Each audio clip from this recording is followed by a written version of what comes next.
Hello दोस्तों, स्वागत है आपको इस वीडियो में। दोस्तों इस वीडियो में मैं आपको बताऊंगा कि दोस्तों दिल्ली का आप SC/ST का सर्टिफिकेट का जो ये फॉर्म है वो आपको कैसे भरना है। मैं आपको इस वीडियो में स्टेप बाय स्टेप और पूरी गाइड करने वाला हूं। वीडियो को शुरू से लेकर के अंत तक देख लेना, आपके लिए काफ़ी ज़्यादा हेल्पफुल वीडियो साबित होने वाली है। दोस्तों सबसे पहले दोस्तों चलो मैं फॉर्म भरना स्टेप बाय स्टेप बताऊँगा, फिर मैं आपको बताऊँगा डॉक्यूमेंट कैसे क्या करना है, और फिर दोस्तों SDM ऑफिस जा करके रीवेरिफिकेशन करवानी वगैरह होती है। तो ये फॉर्म कैसे भरना है सबसे पहले वो जान लो। सबसे पहले दोस्तों आपको यहाँ पर आपका ई रजिस्ट्रेशन नंबर में कुछ नहीं भरना, आपको जस्ट दोस्तों यहाँ पर अपना आधार कार्ड का नंबर भर लेना है। उसके बाद दोस्तों नेम ऑफ बेनिफिशरी, पिता का नाम, मदर का नाम, नेम ऑफ स्पाउस में अगर आपकी मतलब विवाह हो चुका है, अगर आपकी पत्नी का नाम अपना भर सकते हैं, या दोस्तों स्पाउस नेम में अपना पति का नाम इस लाइन में यहाँ पर लिख सकते हैं। उसके बाद जेंडर जेंडर में अगर आप लड़का हैं तो मेल के ऑप्शन पर टिक करना, अगर आप लड़की हैं तो फीमेल के ऑप्शन पर टिक करना है। उसके बाद दोस्तों आपका जो पासपोर्ट साइज फोटो होगा वो आपको यहाँ पर चिपका देना है, और जो भी डेट ऑफ बर्थ होगा वो आपको यहाँ पर लिख लेना है। उसके बाद दोस्तों आपको जो है अपनी ईमेल आईडी, अपना मोबाइल नंबर, यहाँ पर जो फ़ोन नंबर है वो आपको यहाँ पर भर लेना है। उसके बाद दोस्तों आपका जो ईमेल आईडी है, ईमेल आईडी आपको यहाँ पर डाल करके @gmail.com के डाल देना है। उसके बाद जो आपका परमानेंट एड्रेस है दोस्तों वो आपको यहाँ पर लिख लेना है, आपका हाउस नंबर क्या है, आपका लोकेलिटी क्या है वगैरह सारा चीज़ आपको भर लेना है। House number, locality, sub division, state, pin code वगैरह भर लेना है। फिर कंट्री का नाम, डिस्ट्रिक्ट का नाम, विलेज, सब लोकेलिटी वगैरह सारा कुछ आपको डिटेल्स भर लेना है।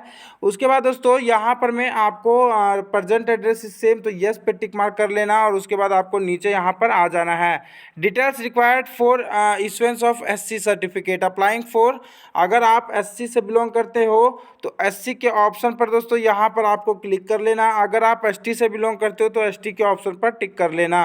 उसके बाद यहाँ पे पूछा गया है whether the SC/ST certificate has been issued और to any of the relative from the paternal side, मतलब यहाँ पे पूछा जा रहा है कि आपका जो SC/ST सर्टिफिकेट है वो आपके घर में कभी भी किसी भी व्यक्ति का बना है, ताऊ के लड़के का, या अपने आपका भाई का, या अपने माता का, या पिता का, किसी का भी आपका SC/ST सर्टिफिकेट बना है या नहीं बना है। मान लो आप शेड्यूल कास्ट से हैं तो शेड्यूल कास्ट में इस पर आप टिक करेंगे, तो दोस्तों आपका जो SC सर्टिफिकेट अपने माता का अगर बना है तो यस पे यहाँ पर टिक कर देना, अगर नहीं बना है तो नो के ऑप्शन पर आपको यहाँ पर टिक कर लेना है, ठीक है। लेकिन अगर बना है दोस्तों, अगर बना है तो उस कंडीशन में दोस्तों आपको जो है यहाँ पे यस पे टिक कर लेना।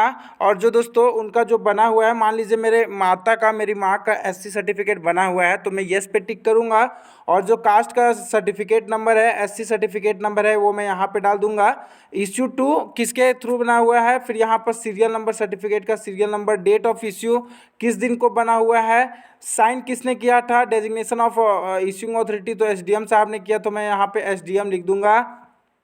Relation of applicant with certificate holder तो मेरी मदर है तो मैं यहाँ पर लिख दूंगा मदर। अगर आपका भी बना हुआ है, आपके फैमिली में किन्हीं का भी, तो आपको वो डिटेल्स फिर यहाँ पर भरने होते हैं आपको। उसके बाद नीचे आओ तो प्रूफ ऑफ, यहाँ पर दोस्तों देखो जब आप ये फॉर्म जमा करोगे ना सबमिट, तो दोस्तों आपको यहाँ पर उनका कास्ट सर्टिफिकेट, जिनका यहाँ पर डिटेल्स आपने दिया ना, उनका भी कास्ट सर्टिफिकेट आपको वहाँ पे SDM ऑफिस में लेकर के जाना होगा। उसके बाद दोस्तों proof of relation of proposed beneficiary holder as mention serial number 15, तो दोस्तों जो भी आपके पास सर्टिफिकेट है, जैसे कि मेरे पास आधार कार्ड, मेरा राशन कार्ड और पैन कार्ड है, तो मैं ये तीनों सर्टिफिकेट दोस्तों फोटो कॉपी करवा करके ऐसे हालांकि दोस्तों वहाँ पर लेके जाऊँगा, लेकिन मैं अभी यहाँ पर आधार कार्ड देने वाला हूँ, proof of relation of proposed beneficiary with certificate holder as mention and 15। तो दोस्तों यहाँ पे जो 15 नंबर में जो है ना, यहाँ पे 16 नंबर में आपको यहाँ पर रिलेशनशिप का, जैसे एग्जांपल फॉर मेरी माँ का बना हुआ है SC सर्टिफिकेट, तो आधार के ऑप्शन पे क्लिक करूँगा और मैं अपनी माँ का आधार कार्ड का नंबर जो है यहाँ पर डाल दूँगा, ठीक है दोस्तों। उसके बाद दोस्तों family is original InvIT of Delhi since 1999, अगर आप मुख्यतः दिल्ली से ही हैं तब दोस्तों आपको यहाँ पर टिक कर लेना है। और जो भी आपका कास्ट का नाम है, जैसे मान लीजिए मेरा नाम है संजीत कुशवाहा, तो मेरा टाइटल होगा कुशवाहा, ठीक है, तो मैं यहाँ पे लिखूंगा कुशवाहा। लेकिन अगर आपका टाइटल अलग है तो अपना टाइटल का नाम लिख लेना है, आपका आपके नेम का सरनेम। और दोस्तों दिल्ली में उस कास्ट सर्टिफिकेट का सीरियल नंबर क्या है, अगर नहीं मालूम है तो इसे खाली छोड़ देना, बाकी अगर मालूम है तो भर लेना है। उसके बाद दोस्तों यहाँ पर family has been migrated to Delhi after 1951 but settled domicile in Delhi and your caste is notified as SC/ST certificate from migration was Delhi not valid for ST। ST के लिए आपको नहीं भरना होगा, लेकिन दोस्तों जब आप 1951 में आए थे तो जस्ट अपना कास्ट सर्टिफिकेट का फिर से वही जो ऊपर आपने भरा हुआ है, या फिर कहीं माइग्रेटेड वगैरह होकर के आए थे, जैसे मान लीजिए मैं यूपी से हूँ, यूपी से माइग्रेटेड होकर के मैं दिल्ली में आ गया हूँ, तो यहाँ पर यूपी का डिटेल्स वगैरह और यूपी का जो कास्ट का डिटेल्स है वो मुझे यहाँ पे भरना होता है। हालांकि दोस्तों आपको इसको इग्नोर ही करना है, आपको ये नहीं भरना है। उसके बाद दोस्तों सिंपली जो ये सब सिंपल चीज़ है वो आपको मैक्सिमम इग्नोर करते ही जाना है। फॉर ओरिजिनल दिल्ली यहाँ पे आपको 18 नंबर के सर्विसेज में आपको यहाँ पे नेम ऑफ कास्ट, फिर से सीरियल नंबर ऑफ कास्ट और proof of stay in Delhi prior to 1950, ऐसा कोई प्रूफ देना है जिससे आप 1951 से आप दिल्ली में रह रहे हो, वैसा कोई सर्टिफिकेट देना है। ठीक है। उसके बाद दोस्तों आपको यहाँ पर पर्पस ऑफ ऑब्टेनिंग सर्टिफिकेट लिखना है कि आपको ये सर्टिफिकेट क्यों चाहिए, वो आपको लिख देना है। फॉर स्कॉलरशिप या फॉर मतलब जो भी चाहिए वो भर देना है। यहाँ पे रिलीजन भर लेना है। इन केस ऑफ SC अगर हिंदू हैं तो हिंदू डाल देना है। अगर आप ST से हैं तो आपको रिलीजन भरने की ज़रूरत नहीं है। जिस दिन आप ये एप्लीकेशन फॉर्म भर रहे हो उस दिन का डेट और प्लेस लिख देना है। उसके बाद यहाँ पर अपना सिग्नेचर कर लेना है। बस दोस्तों आपका जो सब फॉर्म है इतना ही है और यही आपको सिंपली फॉर्म भरना होता है। मुख्य रूप से जो है दोस्तों आपको ऊपर ही डिटेल्स मुख्यतः भरने हैं। ठीक है, 12 नंबर कॉलम तक, ठीक है, मतलब 15 नंबर कॉलम तक ही भरने हैं। बाकी ये सब जो जितने भी डाटा हैं वो ज़्यादातर इग्नोर करने वाले ही डाटा हैं।